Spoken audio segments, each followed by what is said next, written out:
Les vraies voix Sud Radio, 17h-20h, Philippe David, Cécile de Ménibus.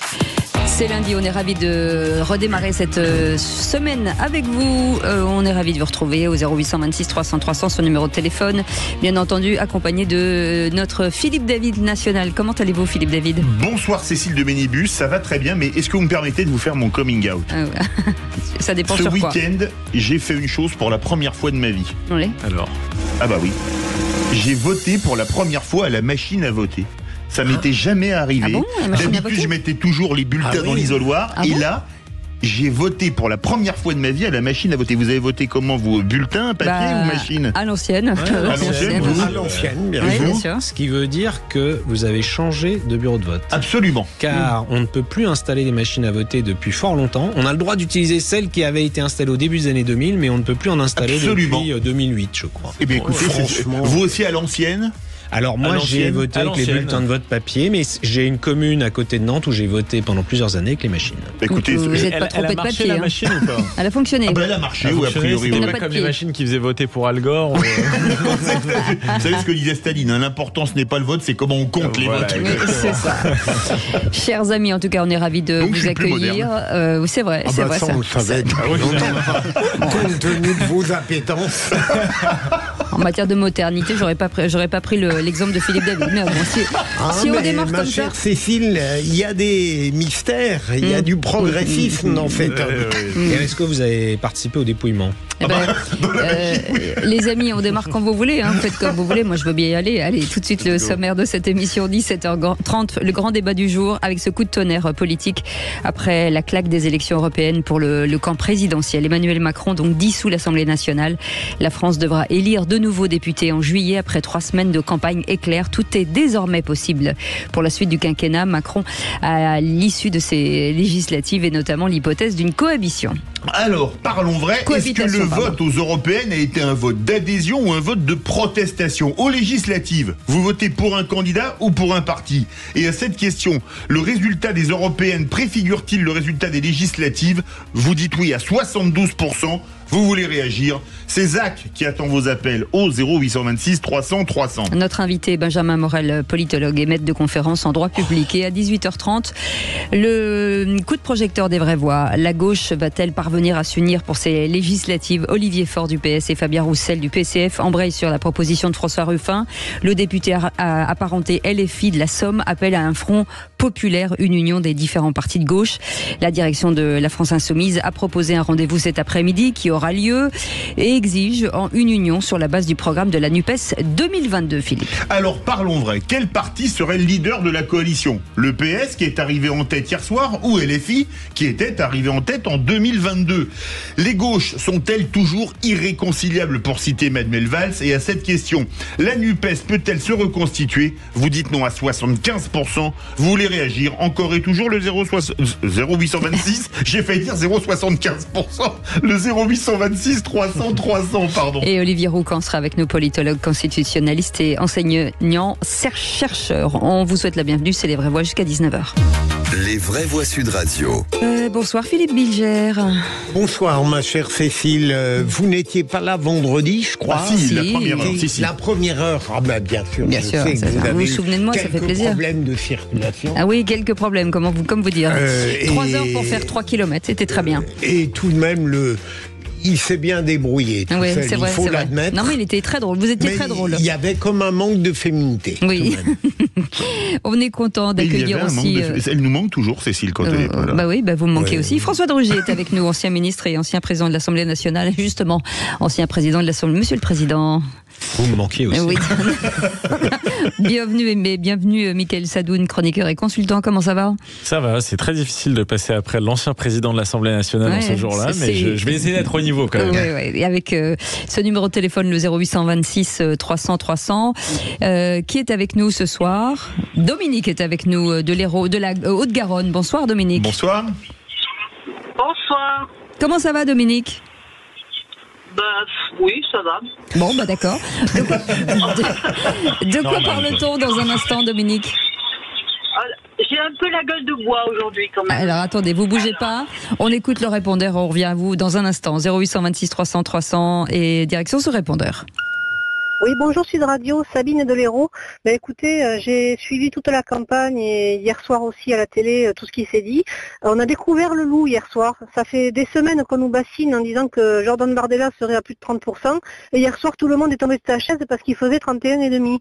Donc à un moment donné, il faudrait peut-être se mettre devant ses responsabilités ou écarquiller un peu les yeux et arrêter de faire semblant.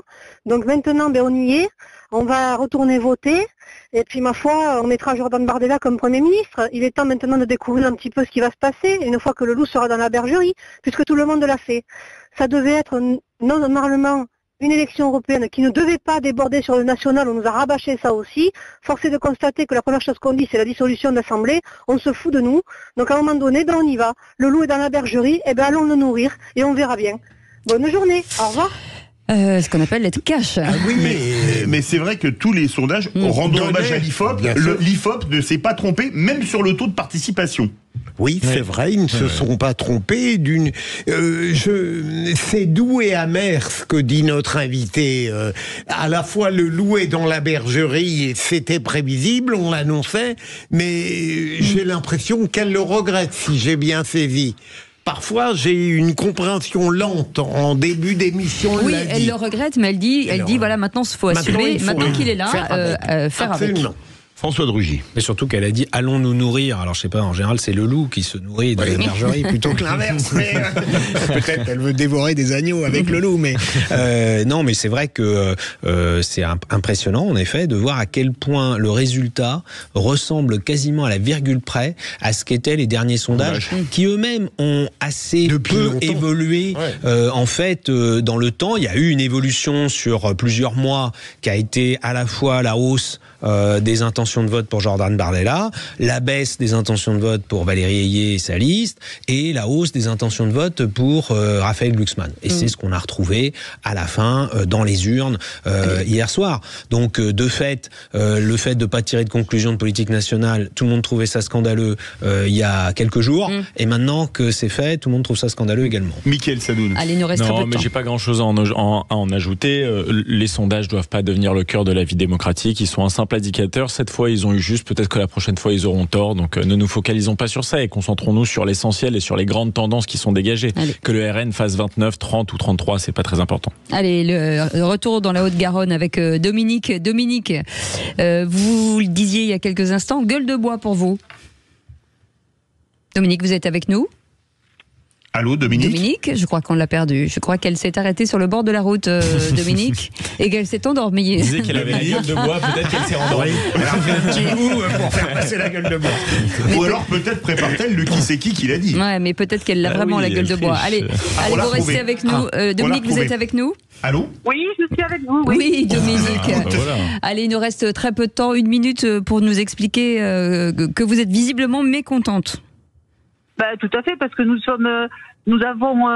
Macron a fait le jeu du RN en faisant une dissolution nationale sur une élection européenne. Donc ça, moi, je ne comprends pas. C'est eux qui le demandaient depuis le début. Tout le monde nous a dit non, il ne faut pas confondre les deux scrutins. On n'a absolument pas parlé d'Europe pendant toute la campagne. On n'a parlé que de l'anti-Macron. C'était un vote de défiance et de vengeance, donc je ne comprends pas. Je rejoins absolument Dominique, parce que le paradoxe, c'est que Jordan Bardella a voulu faire de l'élection européenne un test national anti-Macron, et le comble, c'est que le président et le Premier ministre, en s'impliquant de manière très partisane dans la campagne, ont renforcé ce test national. Ça a été une erreur, l'implication si forte du président et du Premier ministre, très rapidement, François de Rugy. Oh, c'est quand même un classique. Par ailleurs, les enjeux européens, le président de la République et le Premier ministre, ils sont confrontés tous les jours. Donc moi, ça me choque pas. Après, d'un point de vue de tactique électorale, est-ce que c'est ça qui a fait baisser le score de Valérie Ayé et monter celui de Jordan Bardella ? On ne le sait pas encore. Allez, merci, vous restez avec nous.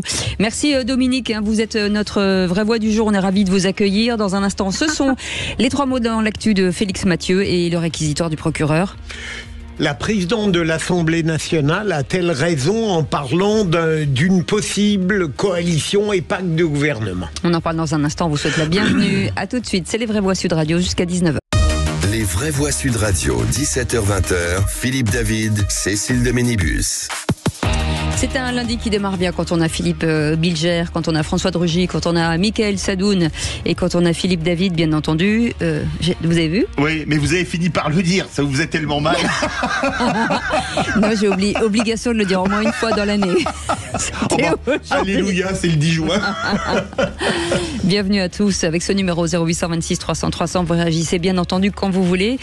3 mots dans l'actu, c'est dans un instant avec Félix Mathieu. Bonsoir Félix. Bonsoir tout le monde. De quoi parle-t-on aujourd'hui ? D'élections, de dissolution, de tractation, de commémoration. Bref, il y a beaucoup de mots en ion aujourd'hui. Actu très chargé. Allez, tout de suite le réquisitoire du procureur. Les vraies voix Sud Radio, le réquisitoire du procureur. Philippe Bilger. Et on peut dire, pour rester dans les rimes en ion, que la dissolution n'a pas été tout à fait la tasse de thé de l'ex-présidente de l'Assemblée nationale, maintenant Yaël Braun-Pivet.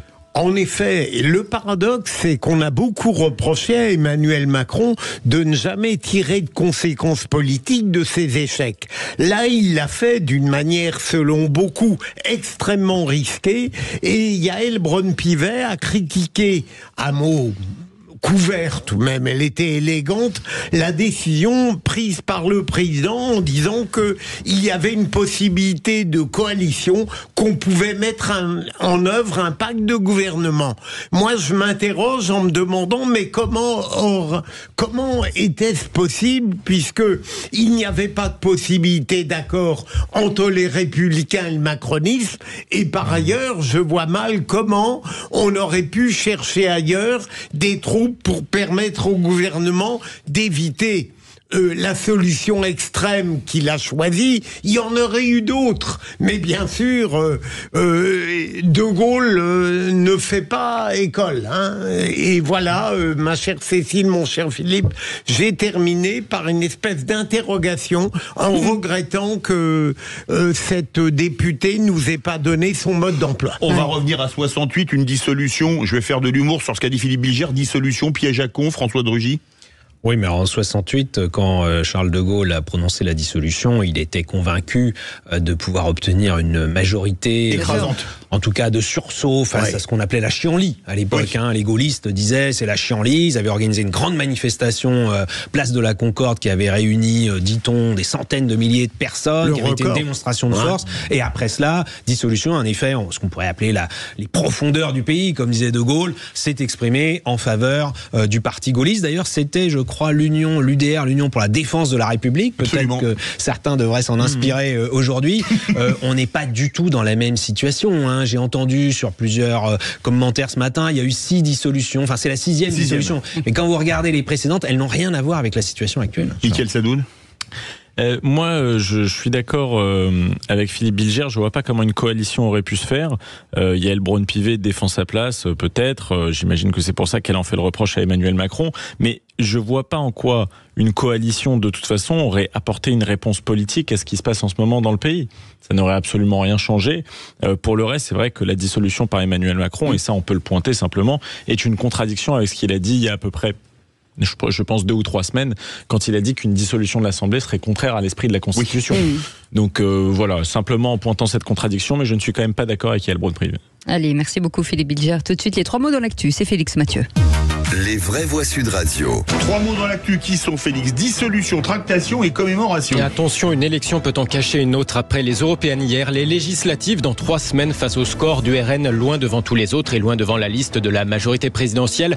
Le chef de l'État a donc dissout l'Assemblée nationale. À gauche comme à droite, ça négocie dur en appelant à l'union express. Dépôt des candidatures dimanche prochain au plus tard. Malgré son coup de tonnerre politique, Emmanuel Macron a tout de même pris le temps de faire un détour tout à l'heure par Oradour-sur-Glane pour commémorer le massacre du village martyr aux côtés de son homologue allemand 80 ans après. Les vraies voix Sud Radio. J'ai décidé de vous redonner le choix de notre avenir parlementaire par le vote. Je dissous donc ce soir l'Assemblée nationale. Il y en a qui ont essayé en 1997, ça leur a pas franchement réussi, mais devant l'ampleur de la défaite de Renaissance, moins de 15%, loin derrière les 31 du RN aux européennes, eh bien le chef de l'État a donc eu recours à la grosse berta constitutionnelle. C'est d'ailleurs ce que suggérait le vainqueur de la soirée un peu plus tôt, mais Jordan Bardella y croyait-il vraiment en disant ça? Emmanuel Macron est ce soir un président affaibli. Jusqu'ici privé de majorité absolue à l'Assemblée, est désormais rétréci dans ses moyens d'action au sein du Parlement européen.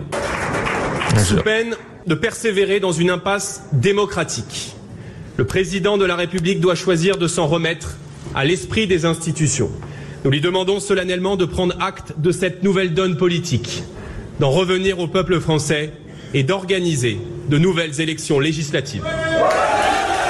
Jordan Bardella et Marine Le Pen qui doivent rencontrer Marion Maréchal ce soir. En ce moment même, la tête de liste Reconquête qui esquissait dès hier soir son souhait d'une union des droites. Puisque c'est dorénavant notre objectif pour réussir les élections législatives dans quelques semaines, je suis prête à rencontrer dans les jours qui viennent Marine Le Pen et Jordan Bardella, Éric Ciotti et Nicolas Dupont-Aignan pour travailler ensemble à l'alternative que notre pays exige. Pendant ce temps, à gauche, les Insoumis doivent rencontrer Olivier Faure du PS, Fabien Roussel du PCF, Marine Tondelier des écologistes. Fabien Roussel et Olivier Faure qui ont relayé l'appel du député apparenté LFI, François Ruffin, à s'unir à gauche sous une bannière estampillée Front Populaire. Ce soir, ce qui m'intéresse, c'est de m'intéresser à la gauche, à mon camp, pour lui dire, alors, qu'est-ce qu'on fait ? La Macronie, c'est fini, elle a disparu. Il n'y a plus qu'une seule chose qui peut faire front au Rassemblement national, c'est la gauche. Ma famille, est-ce qu'on veut gagner ensemble ou est-ce qu'on veut perdre séparés ? Est-ce que on continue à jouer le match entre nous pour savoir qui est le plus fort à gauche, ou bien on se décide à jouer le match pour de vrai, dans le pays, pour affronter et vaincre le Rassemblement national ? Est-ce qu'on veut gagner ensemble ou est-ce qu'on veut perdre séparés ? Et même, vous savez, quand on écoute les gens, qu'est-ce qu'ils nous disent quand ils sont de gauche ? Ils nous disent, arrêtez vos conneries, soyez unis. Qu'est-ce que nous disent les syndicats ? Ils nous disent, faites comme nous, arrêtez vos conneries, soyez unis.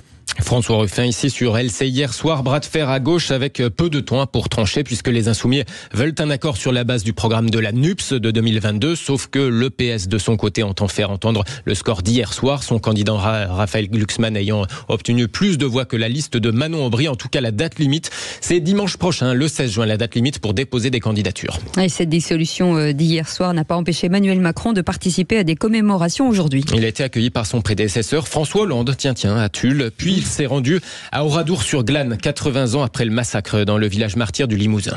Oui, nous nous rappellerons d'Oradour, toujours. Parce que l'histoire jamais ne recommence.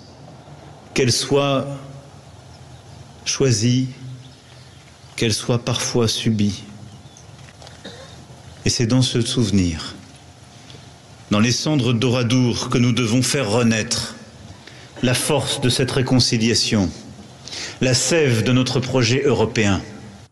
Le président Macron avec son homologue, le président allemand Frank-Walter Steinmeier. Je suis ému et reconnaissant de pouvoir aujourd'hui m'adresser ici à vous toutes et tous en tant qu'Allemands. Je tiens à exprimer au nom de l'Allemagne ma consternation et mon affliction face à ces crimes inconcevables, si cruels et inhumains, perpétrés ici par les Allemands, comme ce fut déjà le cas auparavant à Tulle. Le président fédéral de la République allemande, 80 ans donc après ce massacre d'Oradour-sur-Glane. Merci beaucoup Félix Mathieu, on vous retrouve après 18h et on va revenir sur cette victoire du RN aux européennes. Emmanuel Macron a donc annoncé hier la dissolution de l'Assemblée nationale et des élections législatives. Ce sera le 30 juin et le 7 juillet prochain, Philippe. Alors parlons vrai, est-ce que le vote aux européennes a été un vote d'adhésion ou de protestation ? Aux législatives, vous votez pour un candidat ou pour un parti ? Venez nous le dire au 0826 300 300 et à cette question, le résultat des européennes préfigure-t-il le résultat des législatives? Vous dites oui à 72%. Et Benjamin Morel est avec nous, politologue et maître de conférences en droit public, auteur de ce livre Rompre avec la monocratie, 50 propositions pour changer nos institutions aux éditions Bordelot. Bonsoir, merci d'avoir accepté notre invitation. Bonsoir. Si toutefois, bien sûr que après le vote, on peut retrouver encore une nouvelle majorité relative et tout ça donc n'aura servi à rien. Il est assez probable d'ailleurs qu'on retrouve une majorité relative. Dans les circonstances actuelles, c'est même le scénario le plus probable. L'idée du président de la République est qu'il n'y aurait pas d'accord qu'il n'y aurait pas d'accord électoral au sein des gauches. Et que donc à partir de là, la plupart des duel de second tour opposerait la majorité, le RN, et que dans ce cas-là, on retrouverait l'effet classique de la bipolarisation avec le mode de scrutin majoritaire à 2 tours, ce qui conduirait potentiellement, éventuellement, c'est pas sûr, à une majorité.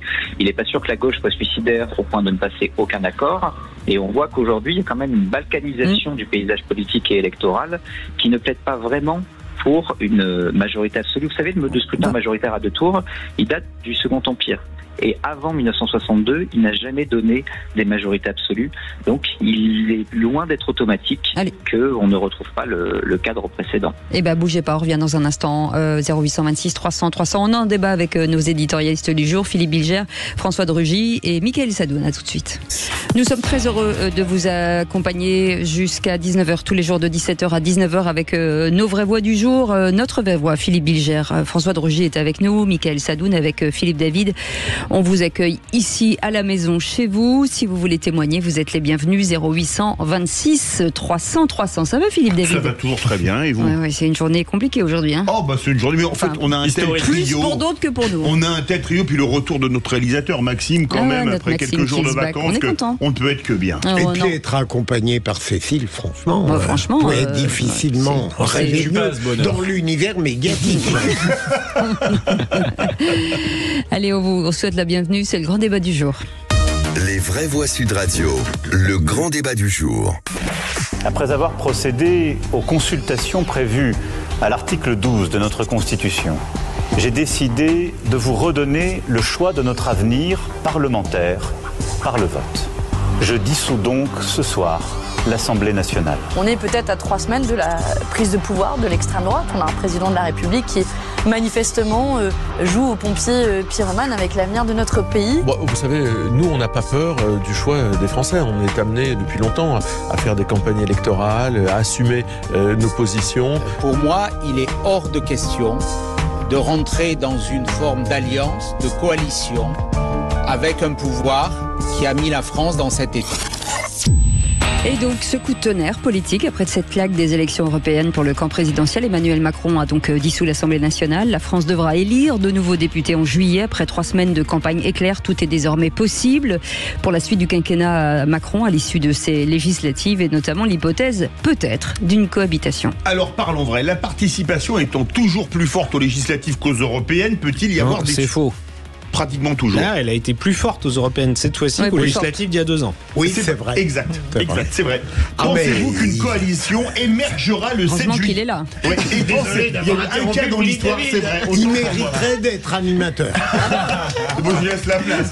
Pensez-vous qu'une coalition émergera le 7 juillet prochain au soir du second tour? Et à cette question, le résultat des européennes préfigure-t-il le résultat des législatives? Vous dites oui à 72%. Vous voulez réagir? Le 0826 300 300. Et Benjamin Morel est avec nos politologues et maître de conférences en débat en droit public, auteur de Rompre avec la monocratie, 50 propositions pour changer nos institutions aux éditions du Bord de l'eau. Merci en tout cas d'avoir accepté notre invitation, Benjamin Morel. Philippe Bilger, sur cette question, est-ce que ce qui s'est passé là pourrait effectivement préjuger en tout cas des législatives, et est-ce qu'on pourrait imaginer le même score? Alors, d'abord, j'ai cru comprendre que dans la question pertinente de Sud Radio, il y avait plusieurs interrogations. Oui. D'abord, ça n'est plus seulement un vote de protestation, c'est un vote d'adhésion.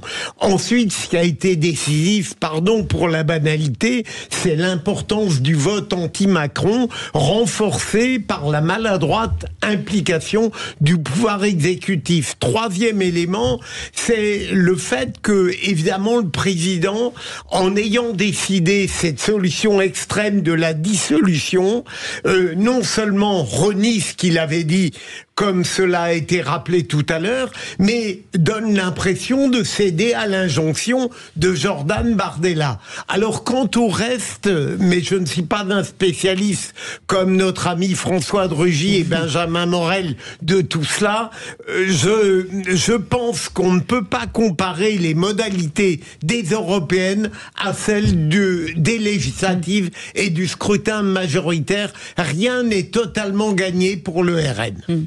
Votre avis, François de Rugy? Parce que c'est majoritaire, proportionnel. Oui, il faut jamais préjuger du résultat des élections avant qu'elles aient eu lieu. Et on va sans doute avoir maintenant des sondages tous les jours sur les élections législatives qui permettront de se donner une idée. Mais ce qu'a dit Benjamin Morel tout à l'heure est très juste. Le Rassemblement national, il fait la course en tête tout seul. Il n'a pas besoin d'alliés. Il peut éventuellement avoir le renfort de Marion Maréchal, mais ça ne change pas grand-chose. La gauche, tout dépend si elle est divisée ou si elle est unie. Si elle s'unit, elle a un potentiel de 30% des voix environ, c'est-à-dire quasiment la même chose que le Rassemblement national. Et le camp présidentiel, lui, il part avec un socle qui est de 14-15% des voix, les Républicains 7-8. Donc, à partir de ce moment-là, si la gauche s'unit, il y a une mécanique quand même du scrutin majoritaire qui fait que les deux pôles les plus importants se retrouvent face à face au deuxième tour dans le plus grand nombre de circonscriptions. Et donc, évidemment, ça façonne déjà dès le soir du premier tour les possibilités de résultats au deuxième tour. Donc, c'est quand même le sujet clé pour moi là dans les jours qui viennent, parce que ça se joue sur quelques jours. C'est est-ce que la gauche réussit à s'unir? En gros, est-ce que Raphaël Glucksmann envoie déjà par-dessus la rivière tout ce qu'il a dit sur Mélenchon pendant des semaines? Est-ce que le PS revient dans une forme de NUPES ou pas? Remarquez ce qu'a fait François Ruffin hier soir, qui a voulu prendre tout le monde de vitesse. J'ai regardé à l'instant sur Twitter, sur X, son tweet sur le Front Populaire, 2 millions de vues. Donc on voit bien la pression que lui et d'autres vont mettre sur l'unité de la gauche. Mickaël Sadoun.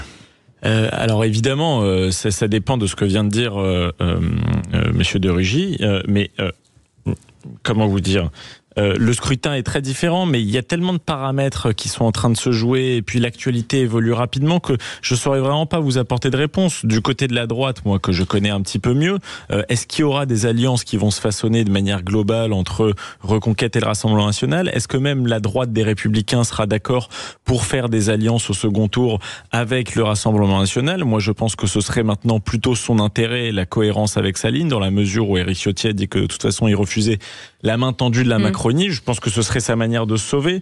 Donc j'ai envie de vous dire que je ne saurais pas quoi vous dire. Moi personnellement, je pense que le Rassemblement national, ou ce qui s'y apparente, peut avoir près de la moitié des sièges à l'Assemblée nationale, peut pourquoi pas avoir une majorité absolue. Après, il faudra voir comment ça s'organise. Ce qui est sûr et certain, c'est que la stratégie du Front républicain au second tour ne marchera pas cette fois. C'est sûr et certain. Benjamin Morel, je rappelle que vous êtes politologue et maître de conférences en droit public, auteur de Rompre avec la monocratie, 50 propositions pour changer nos institutions, publiées aux éditions du Bord de l'eau. Est-ce qu'on est à la veille d'une refondation politique totale en France ? Parce que comme ça a bien été évoqué, la situation électorale est très différente d'une élection à la proportionnelle à un tour comme les élections européennes. La mobilisation électorale est très imprévisible. On connaît les législatives post-présidentielles. On sait que l'électorat de la majorité est content, il va voter, l'électorat de l'opposition est groggy, il va pas voter. Ça fait des vagues majoritaires et ça fait des majorités absolues qu'on connaît sous la Ve République de manière plus ou moins structurelle. Une dissolution dans ce cadre-là, avec un électorat de la majorité sous-mobilisé aux élections européennes comme aux dernières législatives, avec un électorat contestataire qui peut se replier sur le RN, avec un électorat de gauche assez démobilisé mais qui a des réserves électorales. Et il y a vraiment de grosses incertitudes. Et ce qui a été évoqué tout à l'heure par François de Rugy est fondamental. La question qui se pose, c'est la question des alliances.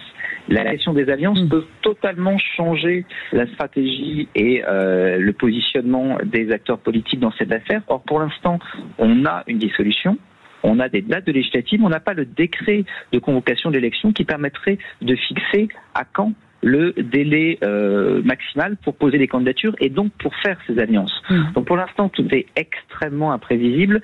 Ce qui est certain, c'est que à ce stade-là, l'idée qu'on aurait une majorité absolue dominante macroniste, qui est probablement l'option du chef de l'État, qui paraît encore une fois sur à la fois des divisions de la gauche et sur un fort report de voix contre le RN, n'est peut-être pas l'option la plus probable.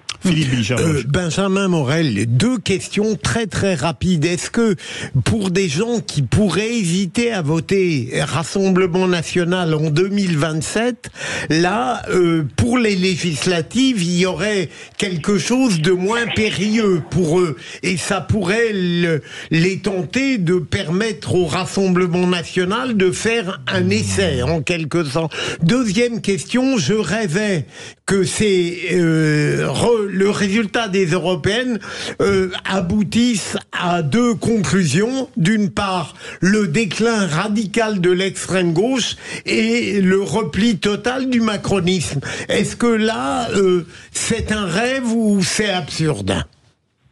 Alors, c'est ni un rêve ni tout à fait absurde. sur l'extrême gauche. Enfin, si je traduis ce que dit Philippe, je pense que c'est l'AFI. Il faut voir que c'est des mauvaises élections pour l'AFI, tout bêtement parce que son électorat n'est pas mobilisé. C'est un électorat qui se mobilise en règle générale plutôt pour les présidentielles. Il n'y a pas d'essai de vote utile, etc. C'est pas dire que cet électorat n'existe pas. Seulement, on est avec des élections où il y a beaucoup d'abstention et donc où les électeurs qui se mobilisent pèsent beaucoup plus que le poids électoral. Idem pour la majorité. Ce qui est marquant dans ces élections, c'est la démobilisation de l'électorat centriste. C'est pas normal. Normalement, c'est plutôt des retraités, des CSP+, ils se mobilisent. Là, visiblement, ils boudent Emmanuel Macron. Est-ce qu'ils vont se réveiller pour ces élections? Ça rejoint un peu votre deuxième question, Philippe. C'est-à-dire, est-ce que aujourd'hui, le RN fait assez peur à l'électorat centriste, à l'électorat de gauche, pour qu'il puisse y avoir des fronts républicains? C'est plus évident. L'un des faits majeurs de cette élection hier, c'est pas tant le niveau du RN. Ok, 30, 31, 32, voilà. Ça change pas fondamentalement la donne. Ce qui est important, c'est la diversification de cet électorat. Ça, c'est très nouveau. CSP+, diplômés, retraités. Aujourd'hui, le RN a percé dans ces électorats qui étaient vraiment des électorats de conquête avant. Et donc, ça veut dire que dans cet électorat-là, il peut y avoir un vote RN et que surtout, même si certains ne votent pas RN, il n'est pas certain qu'ils se déplacent et ils fassent les castors contre le Rassemblement national, comme c'était le cas jadis. C'est une vraie incertitude et c'est vraiment la principale faiblesse du plan du chef de l'État. Mickaël Sadoun. Bonjour Benjamin Morel. J'ai une question à poser. Dans la mesure où les députés sont élus pour 5 ans, est-ce que cette élection législative nouvelle va décaler le calendrier électoral et redonner aux élections législatives sa fonction originelle qui était celle en fait d'une élection de mi-mandat?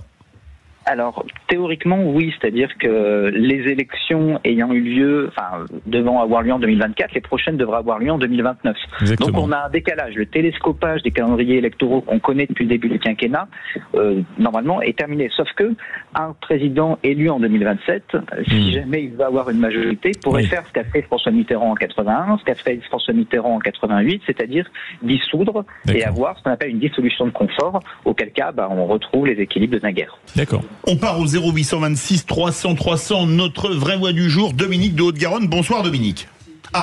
Ça a coupé avec Dominique. Pierre était avec nous de Toulouse. Bonsoir Pierre. Bonsoir Pierre. Bonsoir. Écoutez, je crois qu'au-delà de l'aspect purement électoral, la vraie question, c'est qu'un Bardella Premier ministre, et ça risque d'être une guerre civile, tout simplement, parce que quand on a vu le comportement de la gauche, notamment à l'Assemblée nationale ces derniers temps, on se doute que par la suite, ça va être folklorique. Donc moi, je crois que, en plus, avec cette augmentation de gaz qui va avoir lieu le 1er juillet pour exciter un petit peu les Français, 11% d'augmentation, il faut quand même le vivre. Et le problème du vrai problème du pouvoir d'achat, je crois qu'en effet, Monsieur Bardella ou l'extrême droite risque de passer et nous allons arriver dans une forme de France ingouvernable et auquel Macron se moque royalement. Parce qu'au fond, c'est quand même lui le responsable de tout ça. Il n'a pas l'intention de céder au fond à quoi que ce soit, quoi. C'est-à-dire qu'il fait une politique qui est uniquement basée sur sa réélection. Moi, j'ai bien peur que d'ici 1 an et demi, il démissionne de son poste de président pour se représenter 5 ans de plus, et qu'une fois de plus, il souhaite lui arriver à terme à créer ce fameux gouvernement européen, c'est-à-dire être président de l'Europe comme il le souhaite depuis des années. Et bien sûr, tout ça fait que en faisant la girouette, il va peut-être finir par y arriver, parce que quand je vois les Français se comporter comme ça, à Paris notamment, je vois Madame Hidalgo à 28% ou je ne sais plus à combien, alors qu'elle a complètement massacré cette ville, je me dis les Français sont vraiment idiots. Franchement, je me dis, mais où est-ce qu'ils réfléchissent réellement de la situation? Les Français sont des veaux, disait le général de Gaulle. Benjamin Morel, Jean-Luc Mélenchon dit qu'il faut tout conflictualiser. Il l'a dit il y a quelques temps. Est-ce que vous pensez que ce que nous dit Pierre de Toulouse, ce serait à craindre qu'au cas où le RN serait majoritaire, le LFI voudrait, vous me passerez l'expression, bordéliser l'hémicycle, mais aussi et surtout, pire, la rue? C'est une possibilité, je suis pas sûr que ça ne servirait pas le Rassemblement national, parce qu'aujourd'hui, le parti a fondamentalement lissé son image, notamment dans l'électorat centriste, d'où ce qu'on évoquait tout à l'heure, en termes de conquête de nouveaux électorats, et c'est en partie dû à, je dirais, un sentiment de radicalisation du discours de la gauche, notamment de la France insoumise, et à l'existence de reconquête sur sa droite. Donc si demain le RN arrive au pouvoir légalement, qu'il y a une bordélisation, ça peut paradoxalement servir à le légitimer. Benjamin Morel, est-ce que finalement cette réaction immédiate a été prise, est-ce qu'elle est trop rapide? Est-ce que c'est vraiment une réaction ou c'est réfléchi depuis de longue date selon vous?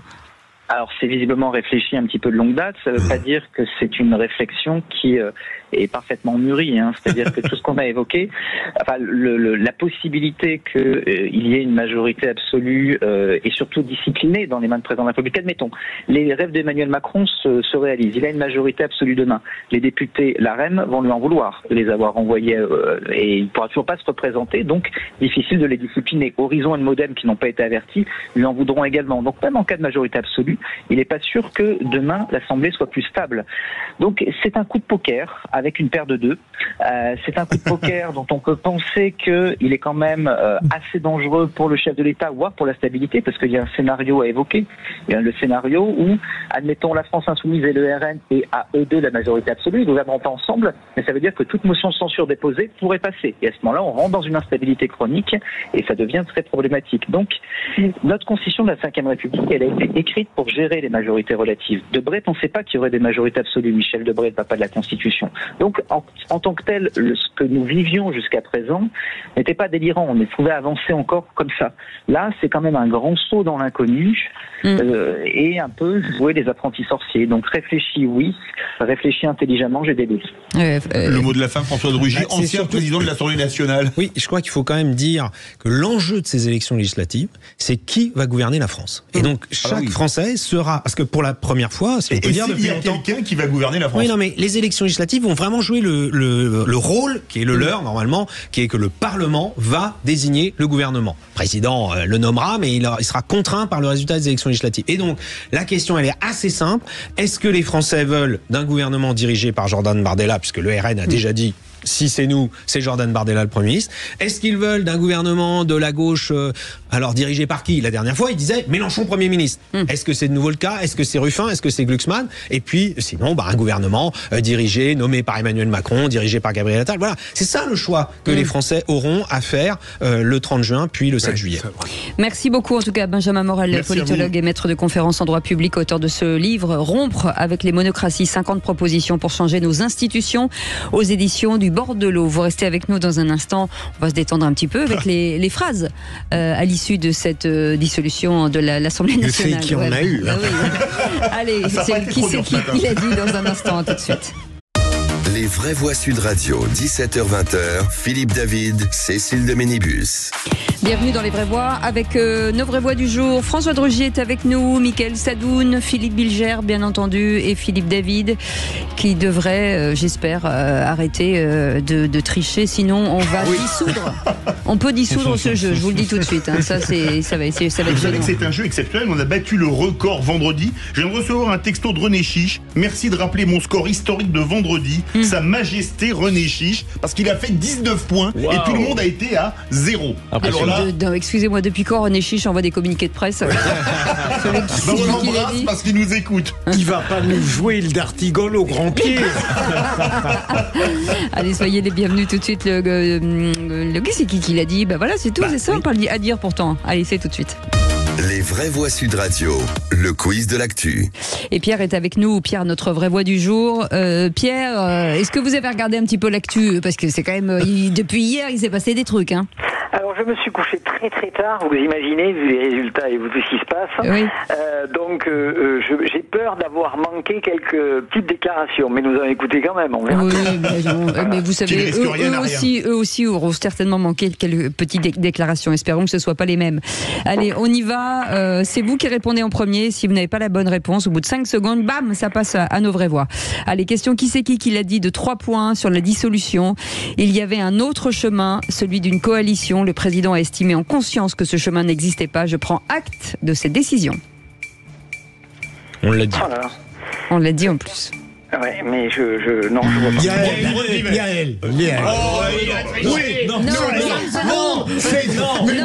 l'a tous dit en même temps. Mais mon cher Mickaël, c'est d'autant plus moi que je vous l'ai donné tout à l'heure. En plus, Philippe Bilger a dit Yael, ce qui est très mal poli parce qu'on n'avait pas Madame la présidente de l'Assemblée nationale. Vous voulez que je perde? Non.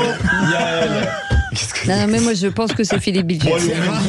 On met 3 points à Philippe C'est Bilger. parfaitement objectif. Décidément, il y a du Et favoritisme. parfaitement loyal. On demande la photo finish. C'est offensant à l'égard Qui d'une c'est jolie femme. qui l'a dit, il faut que la s'il régie vous soit plaît, très concentrée. qui l'a dit à 2 points. Un peuple nouveau s'est constitué en France. Des foules immenses vivent ensemble dans les villes et se créolisent. C'est une nouvelle France. C'est cette France que nous voulons représenter, Pierre. Mélenchon. Bonne réponse de Pierre. La créolisation. Ah oui. C'était pas Zemmour. Écoutez, mais le style, on reconnaît le style. Hein. Ah oui, bah c'est vrai qu'il y a un style. Question qui c'est qui l'a dit de 2 points. La France a besoin de voir être rétablie une certaine forme d'ordre. Ciotti. Non. Marine Le Pen. Non. Même parti. Jordan Bardella. Non. Sébastien Bah, du Chenu. coup- Bonne réponse, Sébastien Chenu. Je l'ai dit. Ah, vous l'avez dit, Oui, je l'ai c'est dit, vrai. j'ai pas Mais sans entendu. dire le prénom. J'ai dit Chenu. Non, alors 2 points, 2 points pour attendez, Mickaël. Vous levez- parliez d'un autre chenu. Non, À ce point-là, vous ne m'écoutez pas, Philippe. levez la main droite. Mais c'est terrible. Levez la main droite et dites je le jure. Je le jure. Bon, Mais ça d'accord. prouve la grande probité Allez, on de y va, François Rugy. on y va. Qui c'est qui l'a dit à 3 points? On n'a jamais tort de se tourner vers les Français, de leur faire confiance. Pierre, c'est un ministre. Un ministre. Oui, je vois très bien. Le ministre de l'Intérieur. Non, pas du tout. Non. Il est chargé de l'Europe. Jean-Noël Barrot. Jean-Noël Barrot, bonne réponse. Bravo. 3 points pour François de Rugy. Bravo. Qui c'est qui l'a dit 2 points. J'appelle ce matin à ce que nous puissions constituer un front populaire avec des gens qui se respectent et sans alignement sur qui que ce soit. Pierre. Sans alignement sur qui que ce soit, je sais pas. C'est Ruffin. Non. Olivier Faure. Bonne réponse de François de Rugy. Olivier Faure. Enfin, c'était hier soir. Ouais. Après avoir traité le président de taré, quand même, Ouais, hein, on ouais, le rappelle. Oui, hein. Ah oui. Ouais. Non, mais Ce qui est c'est quand même Ruffin grave. qui l'a dit. Oui, mais c'est grave. Il a dit ça juste avant de parler de son Front populaire. Ouais, c'est vrai. Qui a gagné, Philippe? Eh bien, il est revenu du diable Vauvert sur les 2 dernières questions. Bravo. François de Rugy, 5 points. Philippe Bilger, 3 points. Pierre et Mickaël Sadoun, 2 points. Personne n'est Fanny, contrairement à vendredi. Je m'en Merci. doutais. Le François résultat n'est cachait pas son encore, jeu. Il définitif. cachait son jeu. Merci Il y a eu peu de Pierre questions. d'avoir joué avec nous. Merci en tout cas de nous avoir appelés. Il fait beau à Toulouse? Plutôt couvert, mais pas froid. Hein. Il fait chaud, il fait lourd, très lourd. Ah bah, Certainement l'orage. Bah vous qui avez du arrive. bol, nous on est presque au mois de décembre là. C'est le résultat des élections de dimanche. Il y Voilà, a des, il y a des le coins, premier effet. il y a des coins dans le sud, dans le nord, il fait froid et d'autres où il fait chaud. On comprend pas bien. Merci en tout cas de nous avoir appelés. Merci. On vous embrasse. À très vite. Dans 10 minutes, le tour de table de l'actu, mon cher Philippe. Une phrase de Ruffin grossière, mais peut-être pas fausse sur le fond. Mickaël Sadoun. Le vote des jeunes. Et vous, François de Rugy? L'écologie ne peut plus compter sur les écologistes. Mon pauvre chat. Allez, on en parle dans un instant. Restez avec nous. Les vraies voix jusqu'à 19h. 0826 300. N'hésitez pas. On est là et on ne bouge pas. Les vraies voix Sud Radio, 17h-20h, Philippe David, Cécile de Ménibus.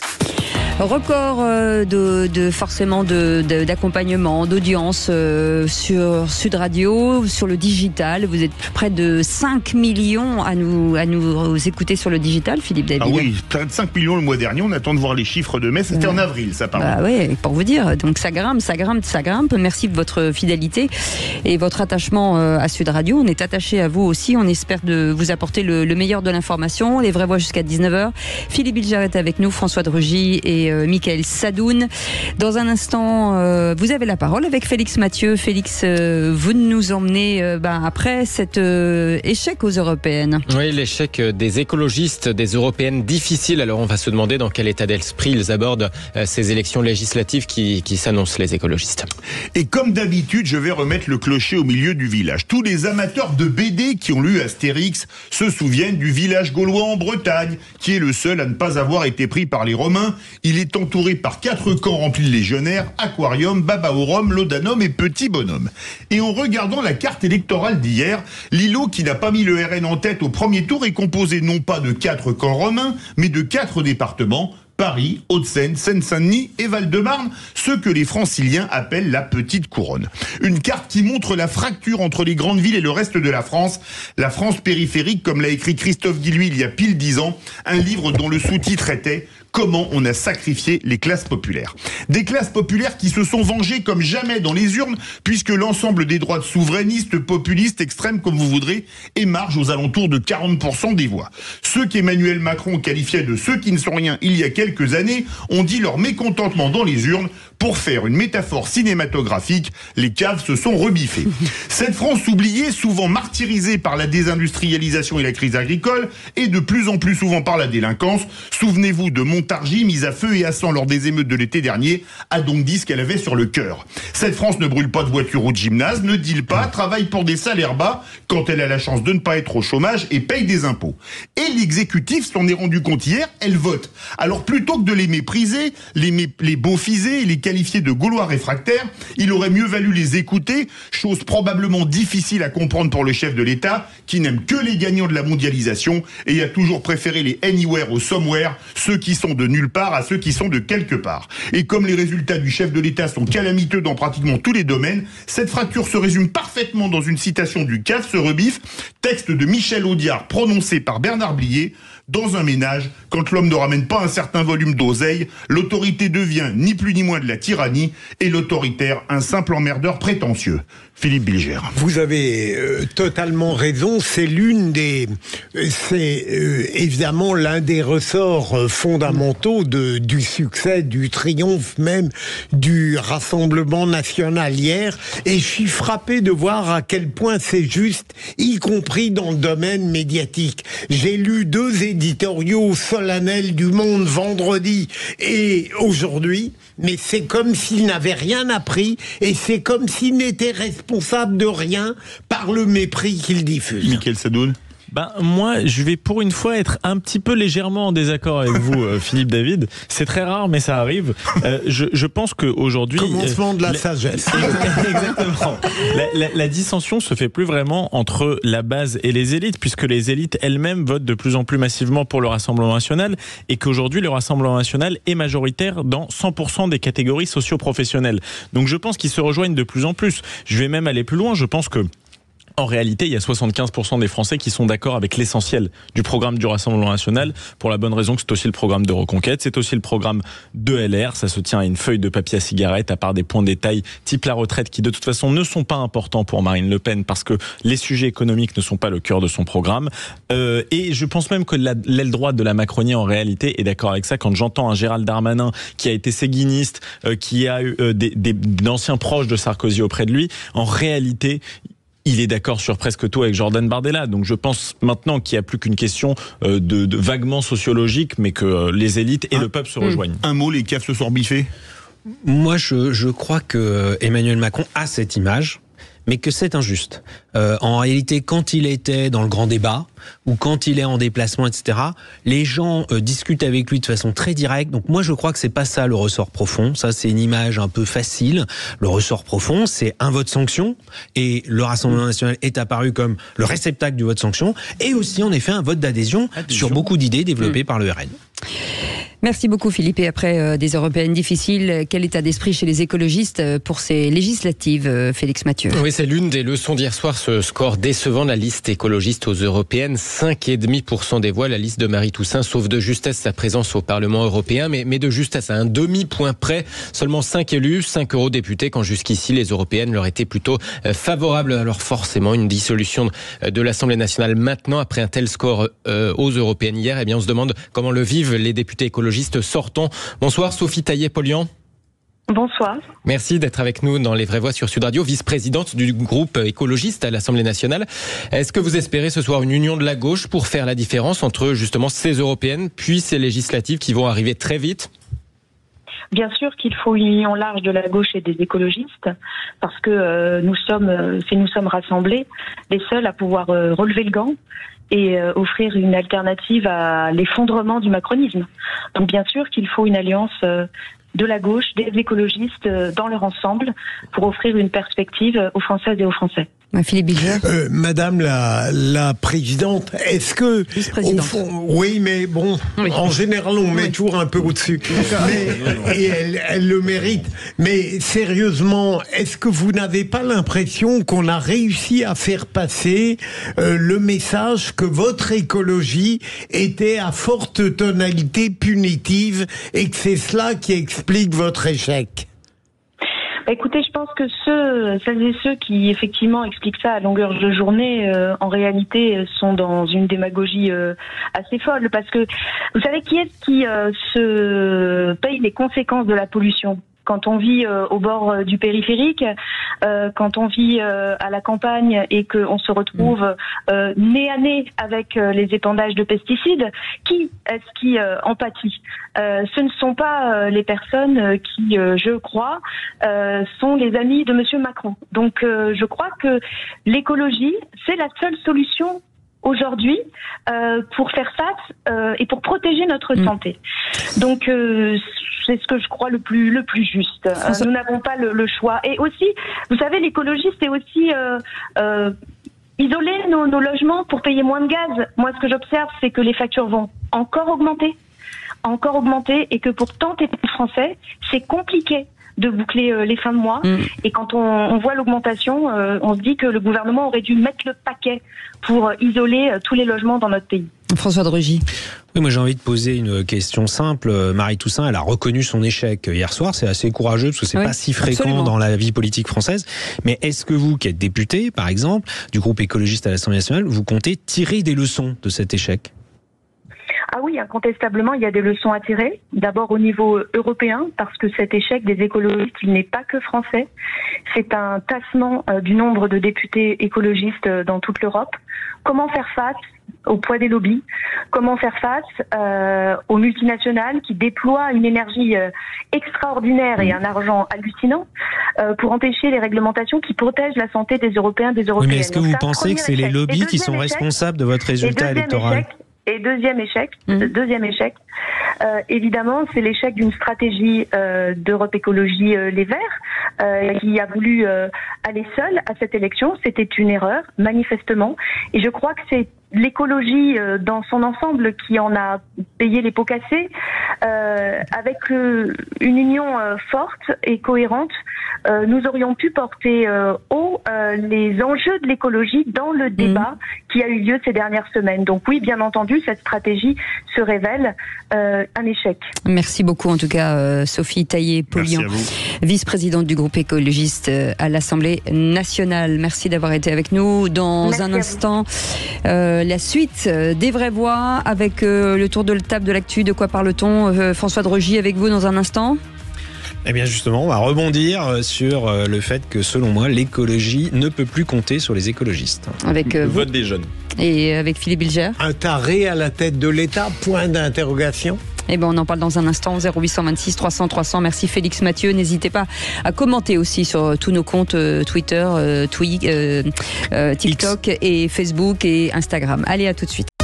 Les vraies voix Sud Radio, 17h-20h, Philippe David, Cécile de Ménibus. Retour des vraies voix avec évidemment Cécile de Ménibus, Philippe Bilger, Mickaël Sadoun et François de Rugy. Et c'est l'heure des tours de table de l'actualité. Oh, dites, je vais envoyer les actualités. Vous venez les voir dans la cabine? Je vais vous raconter une histoire pas banale. Et vous me racontez pas votre petite journée? On a assez perdu de temps comme ça. Le tour de table de l'actualité. Et Philippe Bilger, je cite, nous avons un taré à la tête de l'État, mais c'est pas moi qui l'ai dit, ni vous-même d'ailleurs. Oui. François Ruffin a dit, nous avons un taré à la tête de l'État, il n'a rien écouté en gouvernant avec brutalité et arrogance. C'est grossier à l'égard du chef de l'État, taré, c'est inadmissible. Avec arrogance et brutalité, ça n'est pas complètement faux tout de même, même si Emmanuel Macron n'a pas une brutalité et une arrogance au premier degré, c'est plus subtil. Ceci étant dit, pour ne pas prolonger, j'aimerais que François Ruffin ait le même courage intellectuel à l'égard de Jean-Luc Mélenchon, à l'égard duquel il semble tenu par une sorte de frilosité. En revanche, à l'égard du chef de l'État, il enlève taré, moitié et il peut garder le reste. Mickaël Sadoun. Oui, alors sans m'attarder sur le vocable utilisé par François Ruffin, je pense que le choix d'Emmanuel Macron était extrêmement irresponsable. Je pense qu'il aurait eu beaucoup d'autres manières, je dirais, d'éclairer le débat politique ou en tout cas de faire droit au vote qui s'est exprimé hier soir. Il y avait évidemment la solution, moi je pense qu'il aurait été bonne, d'un référendum sur l'immigration parce qu'à mon avis, le vote RN hier est principalement guidé par ce genre de thématiques, la sécurité, l'immigration, etc. Ça aurait été une manière de l'entendre suite à une loi immigration qui a capoté notamment à cause du Conseil constitutionnel. La deuxième chose qu'il aurait pu proposer, c'est en effet une dissolution, mais pas dans ce moment des JO, etc. Parce que l'argument qui consiste à dire attention, les JO arrivent, on va changer d'équipe ministérielle, on va se retrouver avec des gens qui n'ont pas d'expérience à l'intérieur, etc., va être à mon avis un argument de poids, mais un peu politicien et qui est susceptible d'énerver la volonté populaire. Voilà, donc je n'aime pas cette décision. François de Rugy. Tout à l'heure, on disait Emmanuel Macron est arrogant, il n'écoute pas, etc. Il n'est pas respectueux des Français. Oui. La cave se rebiffe, etc. Le cave. Imaginons un seul instant qu'Emmanuel Macron dise à la France insoumise, c'est des tarés. Ruffin, que j'ai connu au collège, est un taré. Imaginons un seul instant. Allez, c'est pas Macron, c'est Attal. Allez, c'est pas Attal, c'est Yael Braun-Pivet, et ainsi de suite. Mais tout le monde dirait c'est insupportable, c'est inqualifiable. Là, on s'habitue au fait qu'un député de la France insoumise qui ambitionne d'être président de la République, qui ambitionne peut-être de diriger le gouvernement dans quelques semaines si la gauche gagne les élections législatives, eh bien il peut se permettre de dire le chef de l'État est un taré. Moi je trouve que c'est insupportable qu'on s'habitue à ça. Quand j'étais président de l'Assemblée nationale, j'ai lutté de toutes mes forces, quels que soient les députés visés par des insultes, contre ce régime de l'insulte qui aujourd'hui s'est banalisé. Mickaël Sadoun, votre tour de table. Oui, moi je voulais brièvement parler du vote des jeunes parce que c'est cette... Vous parlez de nous alors. Oui, exactement. C'est un sujet qui vous concerne en premier chef, Philippe Bel.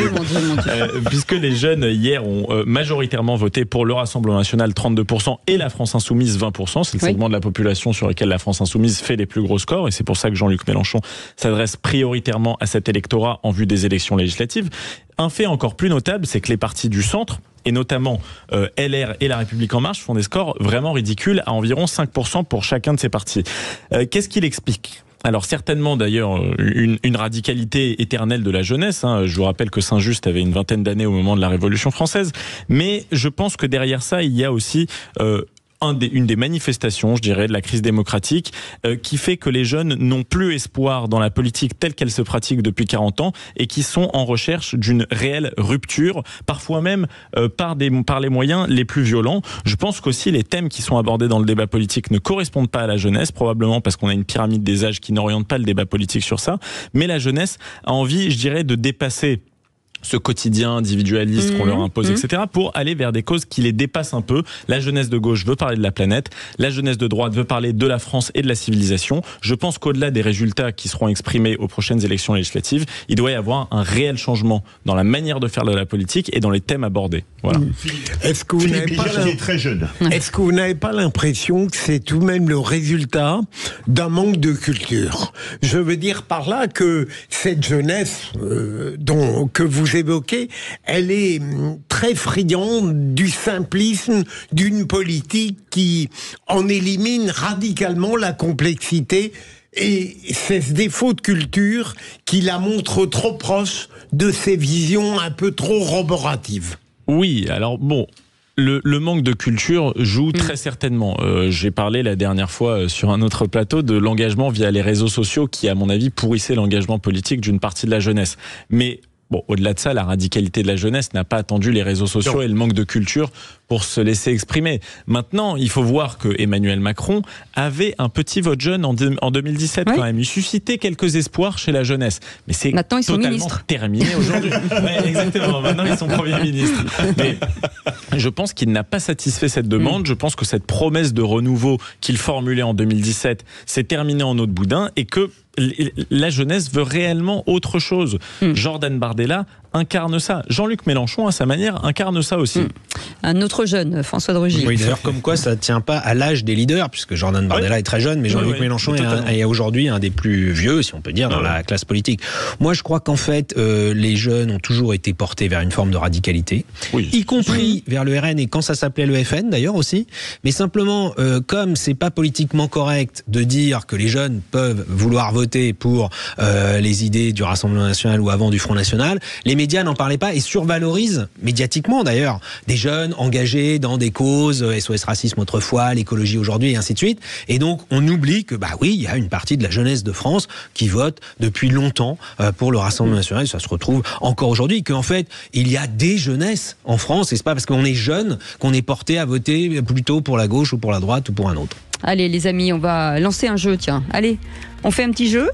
Allez, on vous offre un très joli cadeau puisque vous allez pouvoir gagner un séjour au Futuroscope du 10 au 14 juin 2024 grâce aux Vraies Voix et à Sud Radio, bien entendu. Un séjour pour 2 personnes au parc Futuroscope pour 4 personnes. De 2 jours. Une nuit d'hôtel, petit déjeuner, entrée au parc sur les 2 jours. Alors, un séjour de 2 jours au parc Futuroscope. 0826 300 300. On va demander aux plus jeunes. Michael Sadoun, un chiffre entre 1 et 10. Le 5. Le 5. 5e appel au standard pour remporter un séjour de 2 jours au parc Futuroscope. 4 personnes, une nuit d'hôtel. Petit déjeuner, entrée sur le parc les 2 jours. Allez, bonne chance à tous. On revient dans un instant. À tout de suite. Les Vraies Voix Sud Radio, 17h-20h, Philippe David, Cécile de Ménibus.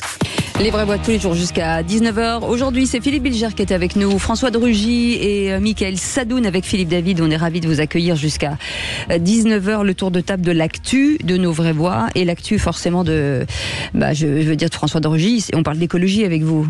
Souvent, c'est ma passion. C'est vrai, vous êtes quelqu'un de très vert. Ouais. Merci de le redire. Je voulais revenir sur cet aspect qui est du coup passé un peu inaperçu. Il y a beaucoup de choses qui sont passées inaperçues hier soir, mais il y a quand même ce score historiquement bas pour les Verts qui ont failli ne pas faire 5%, donc qui ont failli ne pas avoir de député européen, ce qui ne serait plus arrivé depuis 1994. Et je pense que il faut se dire finalement que l'écologie ne peut plus compter sur les écologistes. Alors, à la vérité, on pouvait déjà le penser depuis un moment, puisque on voit depuis des années maintenant les écologistes multiplier les prises de position sur des sujets qui n'ont rien à voir avec l'écologie. Parfois passer plus de temps, mettre plus en avant des positionnements sur des sujets, encore une fois, qui n'ont rien à voir avec l'environnement, la protection de la nature, etc. Souvenez-vous, en mois d'août dernier, les journées de rentrée des Verts se font sous le signe de l'invitation du rappeur Medine. J'ai jamais entendu le rappeur Medine s'exprimer sur l'écologie. Donc c'était pas ça le sujet. Mais ils avaient choisi de mettre ça en avant. On les voit aussi depuis longtemps, c'est pour ça d'ailleurs que moi je les ai quittés en 2015, dans une course à la radicalité. Chacun essaye d'être plus radical que le voisin. Sandrine Rousseau est à l'image de ce point de vue-là de cette course à la radicalité. Mais Marine Tondelier, qui est encore assez jeune, qui a été élue à la tête des Verts il y a peu de temps, elle-même est engagée là-dedans. Vous vous souvenez quand elle a dit les riches s'en fichent du réchauffement climatique car ils iront habiter sur Mars. Enfin, vous voyez le niveau à un moment donné jusqu'où ça va.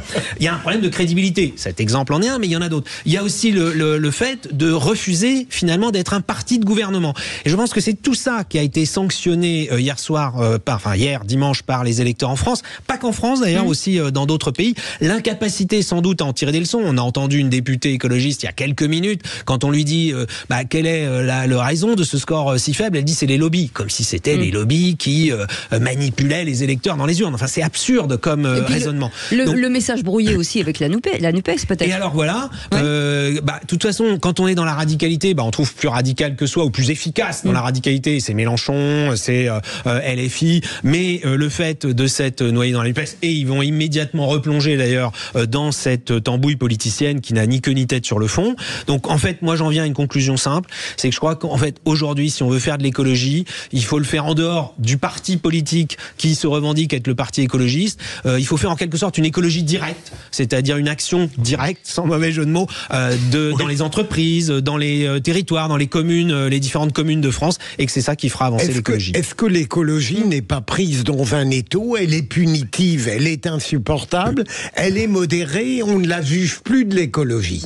Oui, mais ça, je crois que c'est aussi un défaut d'un certain nombre de médias, notamment, il faut bien le dire, les médias de service public en France, qui survalorisent l'écologie contestataire, qui survalorise l'écologie radicale et qui considère que si on n'est pas dans cette écologie-là, en fait, on n'est pas écologiste. Mickaël Sadoun. Déjà, je pense que la cause de l'écologie n'est pas très porteuse politiquement en France, parce qu'il y a beaucoup de partis déjà qui considèrent que la France représente 1% des émissions de CO2 dans le monde, et que donc ça n'est pas d'abord la tâche de l'Europe et de la France que de faire un travail sur ces émissions, alors que la Chine, l'Inde et demain le développement de l'Afrique représentera beaucoup plus de pollution. Je pense que c'est pas nécessairement vrai, parce que l'écologie c'est aussi un mode de vie, et je suis sûr que ça peut être porteur même dans les partis de droite. Ensuite, évidemment, au-delà de ce qui a été dit, c'est-à-dire de la question sociétale, on a bien vu que l'écologie était devenu malheureusement une variante du gauchisme, incarnée par des personnages comme Sandrine Rousseau, etc. Il y a une réelle question d'incarnation dans le cas de Marie Toussaint, qui était vraiment, moi je trouve, assez catastrophique. Très mauvaise. Et voilà, et qui était très mauvaise. Au-delà du sectarisme qui l'a conduite à boycotter le débat sur CNews, je l'ai trouvée extrêmement mauvaise dans les débats où elle était là. Mais je pense néanmoins que les partis de droite devraient se saisir de la question. C'est aussi leur mission. Le Rassemblement national, LR ou Reconquête auraient des choses à dire sur ça. Je pense même que l'écologie peut être compris dans un sens conservateur, et je pense notamment à l'alliance qui avait été faite en Allemagne entre Sebastian Kurz, le conservateur, et le Parti des Verts, l'alliance qu'on a appelée Bleu-Vert, et qui c'était en Autriche. En Autriche. J'ai dit en Allemagne. Oui, non, pardon, qui était évidemment en Autriche. Je pense que ça pourrait être quelque chose de porteur, et il faudrait explorer ça en France. Merci beaucoup pour ce sujet, François Drugy. Vous restez avec nous dans un instant. On va revenir après cette victoire du Rassemblement national aux européennes. Emmanuel Macron a donc annoncé dimanche des législatives anticipées. La gauche appelle déjà une coalition, Philippe.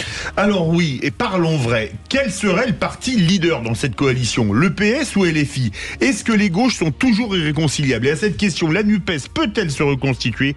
Vous dites non. À 77%, vous voulez réagir. Zach attend vos appels au 0826 300 300. Et notre invité Olivier Roucan est avec nous, politologue, constitutionnaliste et enseignant, chercheur. Bienvenue, merci d'avoir accepté notre invitation. Est-ce que finalement, comme en 2022, Jean-Luc Mélenchon pourra imposer sa ligne en cas de coalition? C'est toute la question. Est-ce que c'est à Jean-Luc Mélenchon d'imposer une ligne? Il semblerait que la perspective soit différente cette fois-ci. Et la question est de savoir si Jean-Luc Mélenchon acceptera d'être un peu en retrait ou pas. On en parle dans un instant. 0826 300 300, soyez les bienvenus jusqu'à 19h. Les vraies voix Sud Radio, 17h-20h, Philippe David, Cécile de Ménibus. On n'en a pas fini avec les vraies voix du jour. On est ensemble jusqu'à 19h avec Philippe David. Pour nous accompagner, Philippe Bilger est avec nous, François Drugy et Mickaël Sadoun. On vous souhaite la bienvenue. Vous voulez bien sûr partager et témoigner ou commenter. 0826 300 300. Zach vous attend tout de suite. Le coup de projecteur des vraies voix. Les vraies voix Sud Radio, le coup de projecteur des vraies voix. Moi, j'appelle ce matin à ce que nous puissions constituer un front populaire avec des gens qui se respectent, des gens qui sont prêts aussi à faire fonctionner la démocratie en leur sein. Moi, ce à quoi j'appelle ce matin, c'est au rassemblement, à l'unité et à la clarté.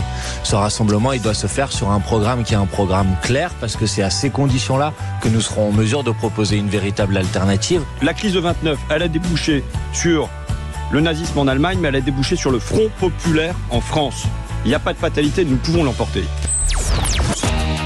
Et donc après la dissolution, les ex-alliés de la NUPES reprennent les négociations. La promesse d'un front populaire pour les législatives anticipées est la seule chance pour la gauche de résister au RN. Il reste à régler le sort des députés sortants et des candidats à l'investiture. Alors parlons vrai, la gauche majoritaire alors que le pays n'a jamais été aussi à droite, est-ce que ça vous semble plausible? Quelle pourrait être la base programmatique d'une coalition de gauche? Et à cette question, la NUPES peut-elle se reconstituer? Vous dites non à 77%.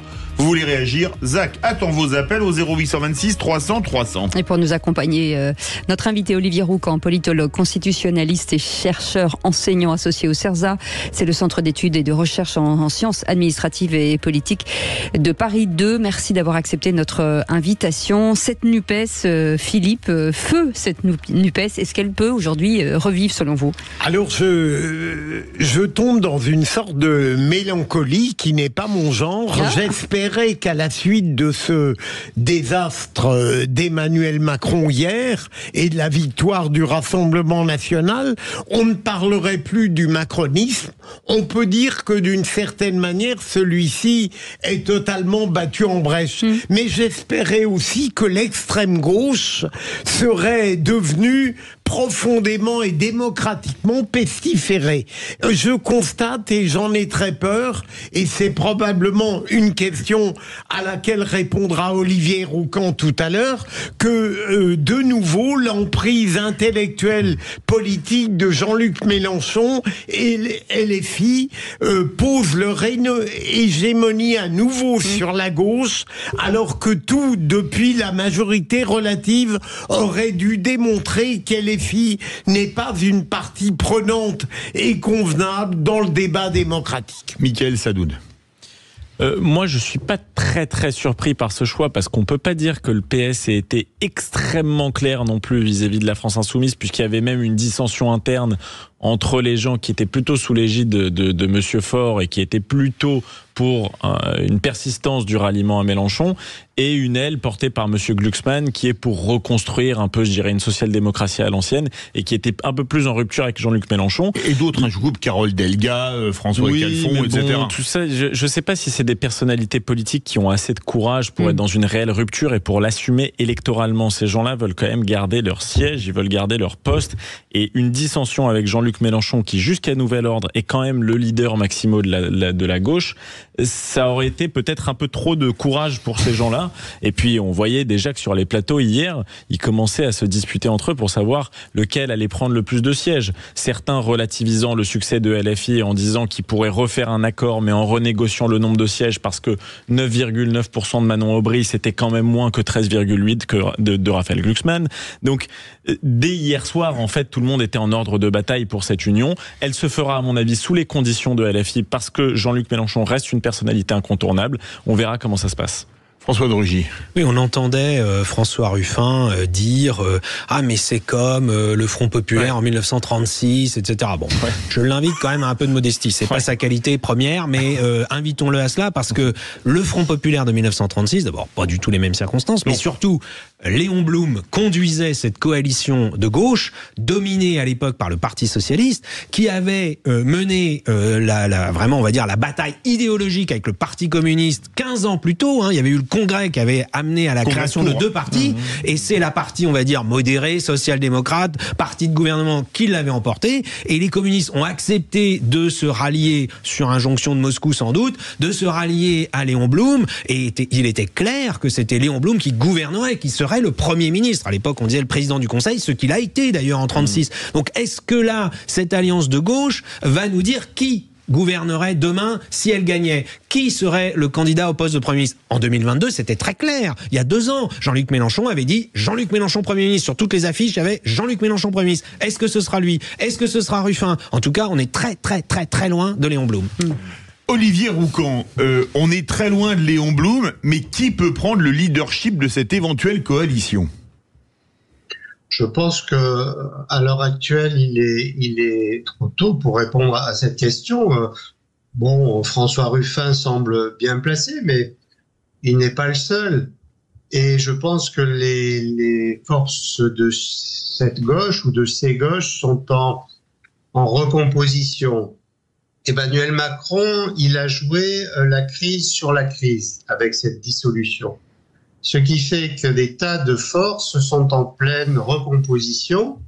Et la question de Jean-Luc Mélenchon, vous dites homme fort. Bon, précisément, est-ce que c'est toujours l'homme fort de cette gauche en recomposition, Jean-Luc Mélenchon? La question se pose. Dans tous les cas, les rapports de force ont évolué. Et dans les négociations qui sont en cours, il faut que chaque partenaire adversaire tienne compte de cette évolution des rapports de force, sinon la négociation échoue. Donc, même si Jean-Luc Mélenchon reste une figure, il ne peut plus jouer le même rôle que celui qu'il a joué juste après l'élection de 2022.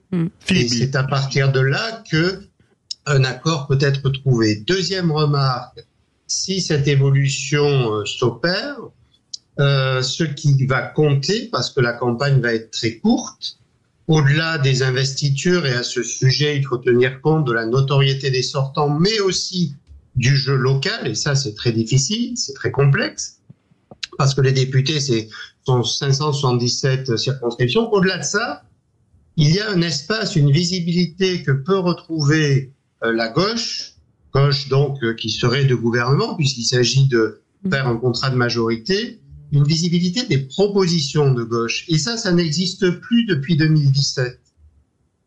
Ça peut avoir un effet sur l'électorat, y compris lorsque la campagne est courte. Parce que ça fait longtemps finalement que quelques saillances, quelques propositions fortes venues de la gauche n'arrivent pas à passer le périphérique. Là, il y a une opportunité.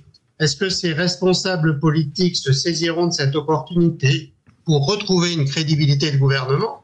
C'est tout l'enjeu pour eux.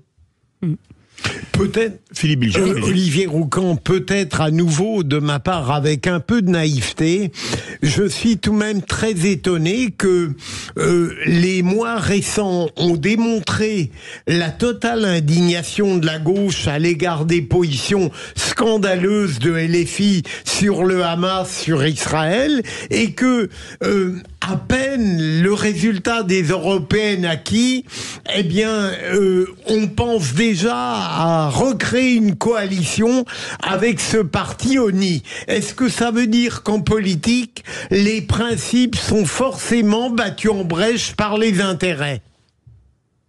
Alors, la question de Jean-Luc Mélenchon et de certaines factions au sein de LFI, de sa faction au sein de LFI est posée, mais on voit bien que il y a des différences qui se sont exprimées. D'ailleurs, au sein de LFI, il y a des nuances. Nous, dans le jeu des réseaux sociaux et des médias continus, nous simplifions souvent. Mais on ne peut pas, par exemple, dire que tous les militants et sympathisants de LFI étaient en accord, et ça s'est vu dans des enquêtes d'opinion d'ailleurs, avec l'expression de Jean-Luc Mélenchon et de quelques autres depuis quelques mois sur la question de Gaza. Et on ne peut pas dire non plus que toutes les personnes qui sont pour, par exemple, la solution des deux États sur la zone, oui, ont des convictions antisémites. Donc voilà, il faut retrouver le sens de l'alliance, et c'est à partir de là qu'on verra la crédibilité de ces accords ou pas. Et je crois que ceci se pose sur la question de LFI, mais ceci se pose aussi sur d'autres, à l'autre bout de l'échiquier. Aujourd'hui, le Rassemblement national commence à négocier ou pas avec Reconquête. Le moins qu'on puisse dire est que ça peut poser aussi des problèmes et des questions de principe. Mickaël Sadoun, et après on part au 0826 300 300. Avec Diane qui nous attend. Non, moi je voulais dire que je pensais malgré tout que Jean-Luc Mélenchon restait ce leader, malgré le rapport de force politique qui a évolué depuis la présidentielle, faute d'un candidat parmi la gauche. C'est-à-dire que François Ruffin n'a pas exactement la même prestance que Jean-Luc Mélenchon au sein des rangs de la France Insoumise et même ailleurs. Je pense que Raphaël Glucksmann n'est pas considéré comme une personnalité de gauche par beaucoup d'électeurs de la France Insoumise. Après, il y avait Manuel Bompard. Manuel Bompard, il reste quand même le porte-flingue entre guillemets. À un moment donné, il l'avait mis en avant. Il reste un lieutenant de Jean-Luc Mélenchon avec quand même beaucoup moins de talent politique, beaucoup moins de culture, de profondeur historique. Il faut dire quand même une chose, c'est que Jean-Luc Mélenchon est un personnage politique, moi que je trouve assez hors norme en termes de talent. C'est-à-dire qu'il arrive à occuper la scène médiatique en permanence, malgré le fait qu'il n'occupe plus de fonction électorale. Il a même dominé toute cette sélection européenne. C'est lui qui a mis Rima Hassan devant Manon Aubry en faisant de la Palestine le thème fondamental de sa campagne, ce qui au final a quand même payé. Et j'en terminerai par là.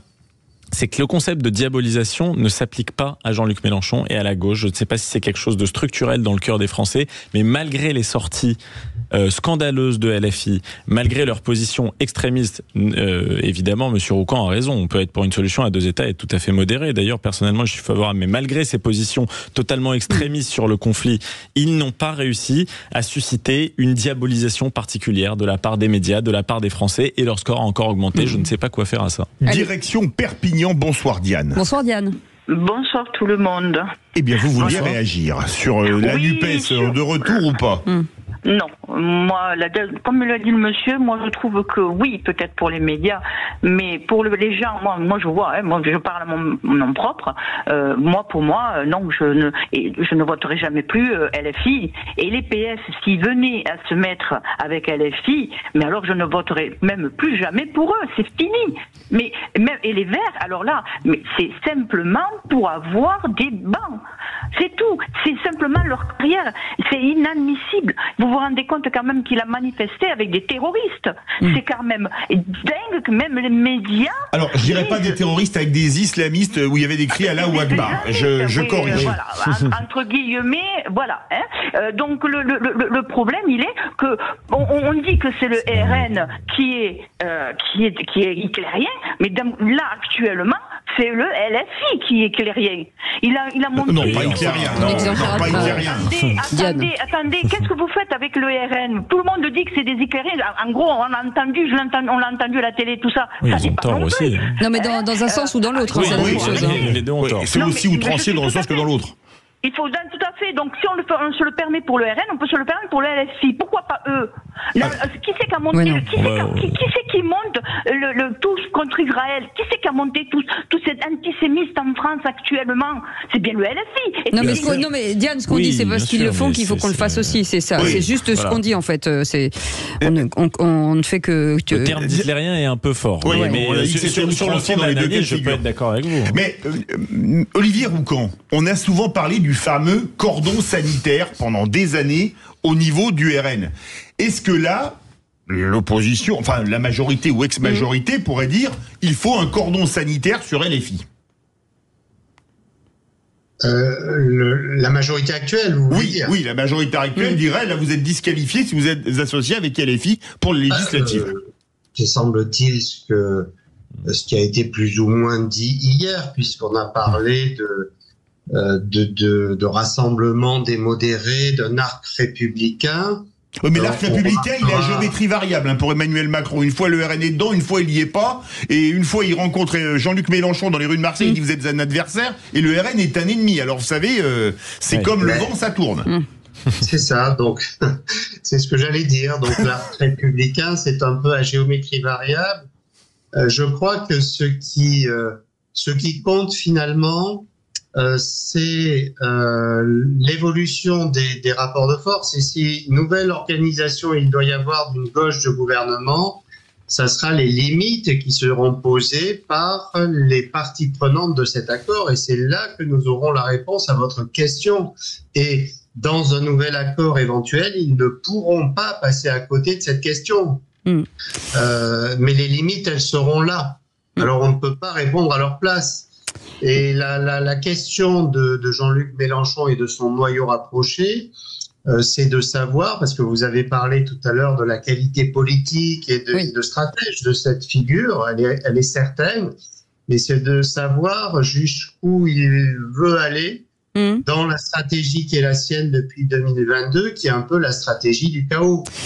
Merci beaucoup. Est-ce qu'il continue ou est-ce qu'il en change? Merci beaucoup Olivier Roucan, politologue constitutionnaliste et enseignant-chercheur associé au CERSA, qui est le Centre d'études et de recherche en sciences administratives et politiques de Paris 2. Merci beaucoup d'avoir accepté notre invitation. Notre gagnant du jour, on lui fait un petit coucou.